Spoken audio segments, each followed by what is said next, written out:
Olá, olá, seja muito bem-vinda, seja muito bem-vindo à Psicóloga em Casa. E hoje venho falar-te de uma dor de muitos pais e de muitas mães que são as birras. E eu pergunto, identificas-te? Também é o prato de dia aí em casa o teu filho fazer birras? Pois se é, deixa-me dizer-te que se calhar tens estado este tempo todo a contribuir para alimentar as birras. Será?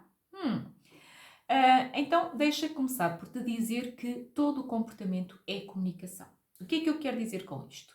Quando nós temos um determinado comportamento, é porque temos um objetivo, isto é, nós estamos a agir de acordo com algo que está na nossa cabeça, uma mensagem que está aqui, um pensamento, um objetivo, algo que está na nossa cabeça e nós agimos de acordo com isso. Nas crianças também não é diferente, só que nas crianças nem sempre há essa consciência, aliás, nos adultos também nem sempre há essa consciência. Esse é o primeiro ponto. Portanto, comportamento é comunicação, o que significa que se o teu filho está a ter uma birra, ele está a tentar comunicar-te alguma coisa. A outra situação que eu quero que tu reflitas é, certamente que concordas comigo que quando o teu filho está a fazer uma birra, ele está num estado emocional bastante alterado. O que significa que há uma emoção forte por detrás que leva àquela birra. Então, deixa que te diga que as emoções também são informação preciosa. As informações normalmente representam uma necessidade. Por exemplo, o medo é a necessidade de sobrevivência, é a necessidade de proteção, ok? A tristeza é uma necessidade de carinho, de afeto, de acolhimento. A raiva é quando nós achamos que há uma injustiça e eu querer repor a justiça. Tudo isto está associado à alegria, é a manifestação de algo positivo, o querer partilhar, o querer dar de nós. Portanto, todas as emoções têm por detrás uma necessidade. Então, agora juntando estas duas questões que eu aqui coloquei, comportamento é comunicação e emoção é uma necessidade. Então, repara, o que é uma birra? Uma birra é gerada por uma emoção, normalmente negativa, e quando eu digo negativa não significa que ela é má, significa apenas que tem uma manifestação mais negativa na criança. Portanto, em termos. Porque não há emoções boas ou más, ou negativas ou positivas, é de valência negativa, ok? Então, esta emoção leva a um estado de espírito muito alterado e que vai despoltar na criança uma necessidade, e a única forma que a criança tem de comunicar isso é através do seu comportamento. Portanto, uma birra implica uma necessidade. Fazendo esta analogia, deixa que te diga outra questão muito importante para que tu percebas e enquadres as birras do teu filho de forma mais clara e se calhar percebas que uma birra não é um desafio à tua autoridade. Porque muitas das vezes é isso que nós sentimos, que eles nos estão a desafiar e que fazem de propósito para nos atizanar o juízo. Não, se calhar não é isso. O cérebro do ser humano desenvolve-se até cerca dos 23, 24 anos. Sabias disto? Se calhar não. Se calhar achavas que eles com 8, 9 anos, 10 anos já estavam ali todos certinhos e direitinhos. Não. O cérebro desenvolve-se até cerca dos 23, 24 anos e a última parte do cérebro a ser desenvolvida é esta zona aqui, a zona do córtex pré-frontal. Esta zona é responsável pelas funções executivas que são tomada de decisão, avaliação de consequências, capacidade argumentativa, autocontrolo, ok? Então tudo isto só se desenvolve mais tarde. O que significa, sobretudo em crianças mais pequenas, por isso é que as birras também são mais frequentes em crianças mais pequenas, mas depois também nos adolescentes, e aqui também ainda temos aqui as alterações hormonais típicas da idade, que levam aos amus, ao bater com as portas, ao responder torto, isto também são birras, ok? Então, tudo isto é fruto desta incapacidade da criança de conseguir avaliar consequências do seu comportamento devidamente e, acima de tudo, de ter um autocontrole adequado. Certo? Então, juntando isto tudo para que tu percebas, a criança vivencia ali uma necessidade. Vamos imaginar que ela quer determinada coisa no supermercado e tu não lhe dás.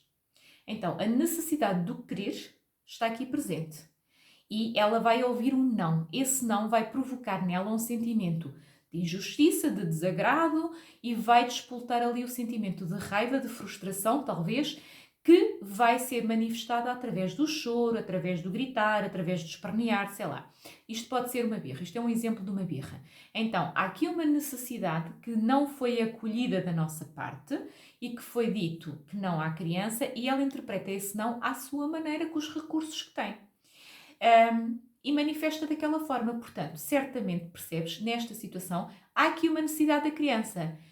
Mesmo que tu me digas agora, ok, mas eu não vou estar sempre a dizer que sim a tudo, eu não posso acolher todas as necessidades, já vamos a essa parte. Mas para tu perceberes que esta birra teve como consequência, decorreu como consequência do teu não. Então, a necessidade que a criança tinha naquele momento não foi acolhida. E vamos enquadrar isto depois na parte do autocontrole, ela não tem outra forma de reagir naquele momento, não sabe gerir a sua emoção, porque o autocontrole que ela tem ainda não é eficaz como num adulto, ok? Portanto, isto dá para perceber o porquê da birra e como é que ela se constrói, como é que ela se gera, ok? Agora, dizes-me tu, então, mas isso significa que eu vou ter que dizer sempre que sim? Não, não significa. Significa apenas que tu vais arranjar outras formas de lidar e vais aproveitar a birra. Não vais olhar para a birra como algo como um desafio à tua autoridade, mas vais olhar para a birra como uma necessidade da criança que não foi acolhida, seja por que razões for. Então tu vais acolher essa birra e vais, num momento de calma, isto é, não quando a criança está em êxtase, está ali completamente alterada, mas sim depois de se acalmar, vais conversar com ela sobre essa birra e vais transmitir os argumentos que te levaram, por exemplo, a dizer não, ou porque é que naquele momento não conseguia. Esta é uma forma de lidar, portanto, acolher no momento da birra a criança, não é ralhar, não é ameaçar, não é bater, ela já está suficientemente alterada, não adianta estarmos ainda a bater no ceguinho, primeiro. Segundo, ela não vai ter nenhuma disponibilidade para te ouvir, porque naquele momento a alteração emocional dela é tão forte que ela está focada nela e não naquilo que tu estás a dizer. Esquece, não vai funcionar, não vai lá nem com falinhas mansas, nem vai lá com ameaças. As ameaças ainda tendem a piorar, ok? Esquece isso. Então é mesmo dar colo, é o acolher a birra, é abraçar, ou se a criança naquele momento também nos empurra porque não quer, porque está zangada, não é? Também pode acontecer, é dar-lhe tempo para ela se acalmar e depois conversar, acolher, dizer-lhe, ok, esta situação deixou-te muito triste, certo? Deixou-te frustrado, deixou-te zangado. Tu querias muito aquelas bolachas, buscando o exemplo de há bocado. Mas sabes porque é que a mãe não te deu as bolachas? Consegues perceber isso? E dar ali os argumentos e fazer a criança pensar sobre a situação.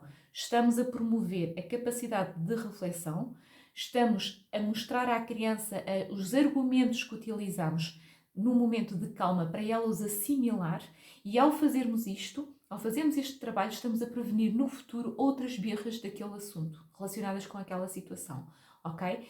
E mais, estamos a validar o sentimento da criança. Estamos a dizer, nós damos importância àquilo que tu sentes. Não podemos, foi naquele momento, por causa destes argumentos, dar-te aquilo que tu querias. Quem diz isto se formos nós a gerar, de certa forma, a birra.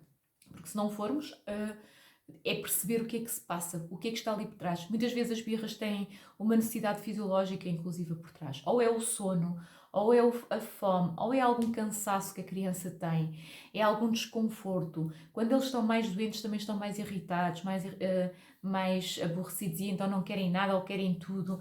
Portanto, é preciso perceber qual é a necessidade que está por detrás. É preciso acolher a birra, dar colo no momento da birra, não é o contrário, não é ralhar, e conversar quando a criança, depois de dar colo e a criança estar mais sossegada, mais calma, conversar sobre essa birra. E nesses momentos aproveitar para prevenir situações futuras. Vamos imaginar aqui outro exemplo, que vocês vão a um sítio onde a criança habitualmente costuma fazer birras porque quer tudo e não sei o quê. Vocês vão prevenir isso. De antemão vão falar com a criança sobre o comportamento que esperam dela. Não é aquele que ele não deve ter. Não é dizer... duas coisas. Nós por hábito temos por hábito dizer, eu quero que portes bem. O que é portar bem? Isso é tão vago, é tão relativo que nós não sabemos. A criança não consegue enquadrar isso.